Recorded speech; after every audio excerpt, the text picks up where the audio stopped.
Sekitar 800 personil gabungan dari Brimob, Sabara, dan polisi lalu lintas mengepung gedung DPRD Sumsel di Jalan POM Kampus Palembang, Selasa 16 Februari 2016. Di gedung tersebut diduga ada sekelompok teroris yang akan meledakkan bom.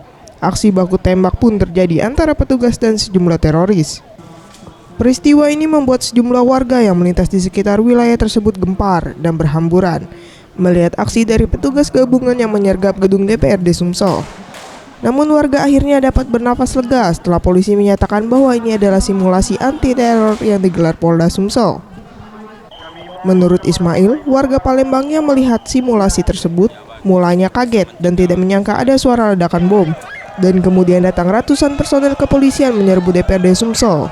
Namun ia baru menyadari setelah diberitahukan bahwa ini hanyalah simulasi teror. Sering waspada aja misalnya ada kejadian seperti ini. Terkejut nggak dengan adanya simulasi ini? Ya terkejut lah. Awalnya ngira apa awalnya? Awalnya seperti bentrok biasa. Taunya ada bom begini. Bikin kaget aja. Sementara itu Maria, warga Pelaju mengatakan dengan simulasi ini juga dapat meningkatkan mental polisi dalam hal pengamanan.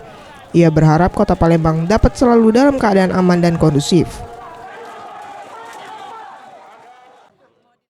Baguslah, jadi ada mentalnya lah untuk yang polisi yang baru jadi. Sempat kaget nggak melihat ini tadi? Dikirain kejadian sebenarnya apa?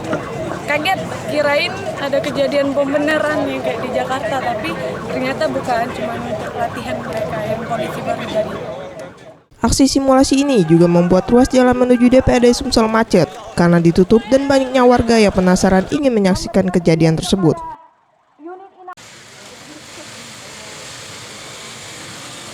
Farel Disatria, Sriwijaya TV.